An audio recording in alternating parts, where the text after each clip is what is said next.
Yo esperaba un hijo y llegó mi hijo y nos tocó transitar este camino y sin duda lo teníamos que transitar. O sea, nunca me planteé si yo hubiese, para nada. Quizá te voy a decir una tontería, quizá de pronto estoy en una plaza o en una calle y veo pasar una mamá con un bebé chiquitito, muy chiquitito, por la calle o en un cochecito. Ay, y pienso qué placentero. Quizás ahí es donde yo perdí un montón de cosas. Salir a la calle con Yu era más o menos subir una nave espacial. Había toda una situación y pasó mucho tiempo hasta poder hacerlo. Pero no, yo esperaba un hijo, llegó Yu y es lo mejor que me pasó en la vida. Yo hice todos los controles, me leí todo y más. Y Yu llegó y la verdad que la única sintomatología extraña era una regurgitación permanente, no lograba peso. Que en un primer momento fue durísimo, porque obviamente empeoraba. Ese empeorar lo llevaba a riesgo de vida. Hubo que internarlo,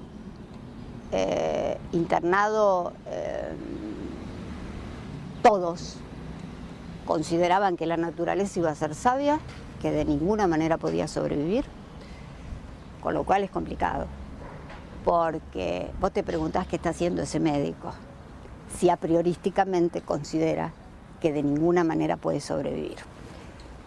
Se empiezan con los primeros estudios, con los que consideraban que podía llegar a ser, pero todo daba bien. Y este sí que era un tema, porque llega un momento que vos esperás que ante un estudio de qué es esa enfermedad y crees que después hay toda una situación que te va a llevar a la salud, que bueno, que esa enfermedad requiere tal medicamento, que esa enfermedad... Y no era así. Así que pasás por esa etapa en la que decís, espero que sea esto, aunque no tenés idea qué enfermedad es.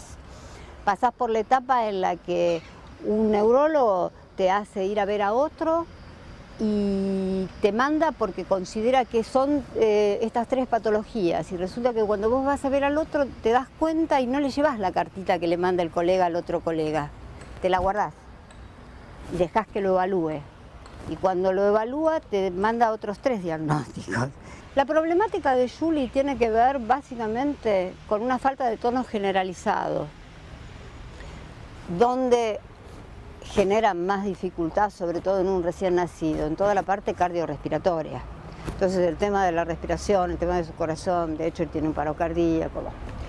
La realidad es que pasados los 6 meses, modifica un poco no es que se modifica, es que no sé exactamente qué palabra utilizar, pero se sitúa desde otro lugar. De la misma manera que quizás a los 2 años. Hay un periodo que es muy crítico, que son los primeros meses de vida. Después quizás desde los 2 años, de acuerdo a lo poco que se sabe de la enfermedad, hasta los 20 y pico, hay un periodo de meseta y después en teoría esto recrudece por la pérdida de la marcha, porque empieza la retracción del plantar, de la rodilla, la cadera, la pérdida de la marcha, entonces el tema cardiorrespiratorio otra vez se incrementa. Yu siempre miró el vaso medio lleno. ¿Y vos? También, yo también. Yo también porque... ¿Siempre confiaste en él? ¿Siempre absolutamente. Primero la mirada. En principio yo sabía perfectamente que había un problema, que no se daban cuenta cuál era, pero que estaba absolutamente contactado. Y esto de que la naturaleza iba a ser sabia, no sé, algo me decía que no. Lo que sí aprendí que a la enfermedad, junto a él, ¿no? se le gana haciendo las cosas bien, no inventando, no, haciendo las cosas lo mejor posible. ¿A qué me refiero?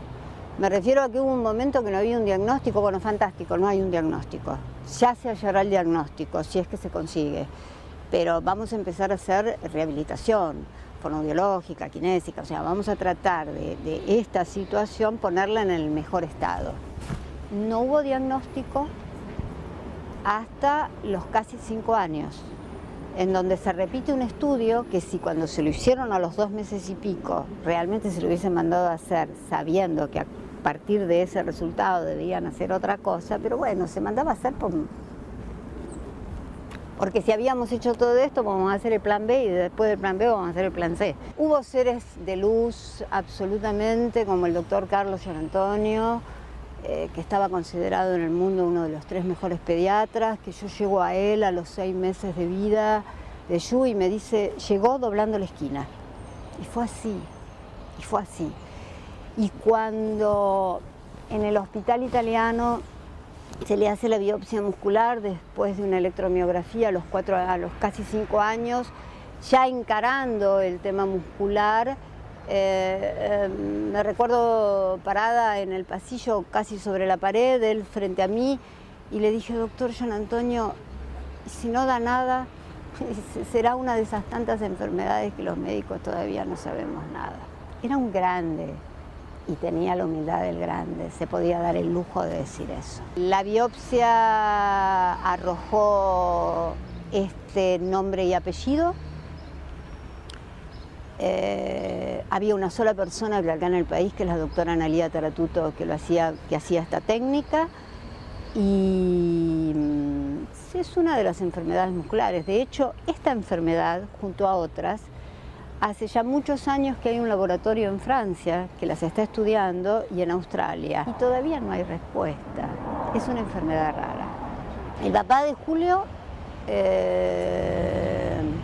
pobre tipo, no esperaba un hijo, esperaba determinadas características.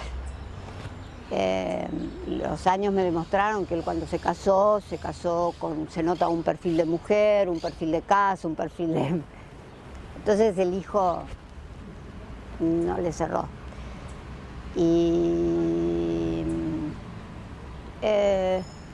lo tremendo es que vos podés choquearte.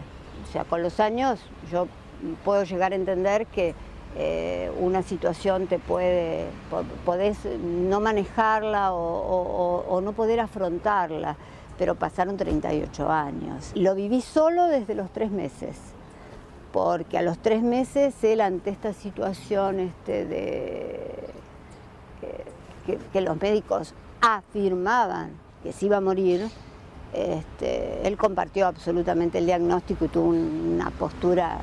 Entonces directamente, correte que me molestás. Y sí, estaba sola. Y estaba con mis viejos, y mis viejos son los abuelos, y los abuelos tienen otra mirada al respecto. Esa crisis,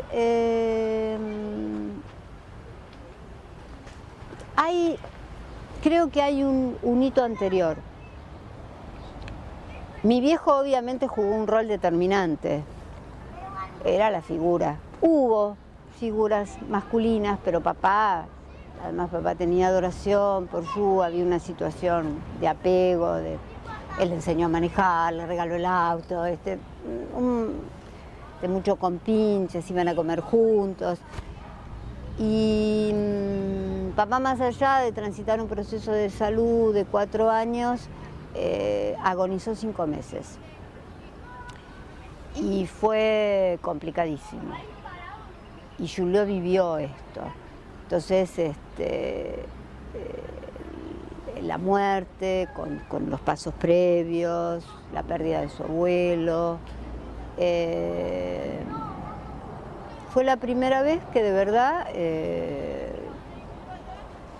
sentí que era importante, que empezó con ataques de pánico. Y claro, no se sabía lo que se sabe hoy. Cuando empezó esa situación era bastante loca. Y yo pensé en terapia, él también.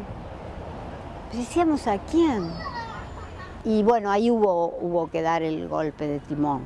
Y apareció Leo, que fue muy poco ortodoxo, hizo cosas que que no hacen los terapeutas, pero porque él es un sol, porque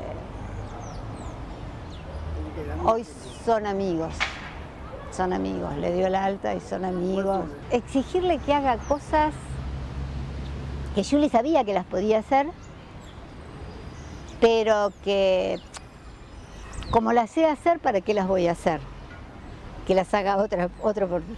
Los golpes que se tiene que dar cualquier persona, y Leo se los hizo dar, y está buenísimo. Y creo que lo más importante fue cerrar el capítulo con el padre. Él siempre suma, sus amigos de jardín, sus amigos de primaria, sus amigos, y amigos. No, bueno, sí, pero hace 20 años que no me veo. No, amigos. Si hay algo que a mí me deja absolutamente tranquila, que el día que yo me vaya, que puede ser esta noche, mañana, yo queda angelado, absolutamente protegido por un montón de ángeles. Es muy irónico. Creo que eso pero lo ha salvado. Ese humor es desde lo más profundo de su ser. Cuando está pasando algo que le parece que está sobredimensionado, él saca esta palabra o esta sonrisa o te saca de eje, pues se da cuenta que te está yendo sin el más mínimo sentido. No, pero siempre fue así, siempre. Es transparente, es un tipo sin dobleces. No le conozco una actitud realmente negativa en el sentido estricto de la palabra, ¿no? Al contrario, siempre es absolutamente generoso en evaluar el por qué tal vez una persona hace algo. Siempre le da el beneficio de la duda. Y esto me parece que es lo más maravilloso, es buena persona. Además tiene algo que es maravilloso, que creo que también se lo dio esa sabiduría innata que tiene, que lo fue llevando con los años, y bueno, y que hay un ser muy significativo en los últimos años de Yu, que es Leo, su terapeuta, que ante una problemática siempre le planteó, no sé si lo voy a decir exactamente como es, pero me lo transmitió Yu. Digo, mira, vos tenés que hacer lo mejor posible, dar lo mejor de vos y hacerlo lo mejor posible. Después los resultados, es azaroso, hay múltiples causas por las que el resultado tal vez no es el que vos querés, pero si vos diste todo lo mejor, hiciste tu mayor esfuerzo, esto ya valió la pena. Y creo que él lo tiene como premisa, ¿eh? Ser buena persona siempre te posiciona mucho mejor. Ves las cosas con otro cristal. Obviamente vas a golpearte más, pero ya a priorísticamente, por su problemática de salud, se ha golpeado más. Así que realmente, si el ser buena persona lo hace golpear más, golpear en el sentido de quizás sufrir o que el otro tenga dobleces, bueno, vale la pena. Siempre vale la pena tratar de ser lo mejor posible.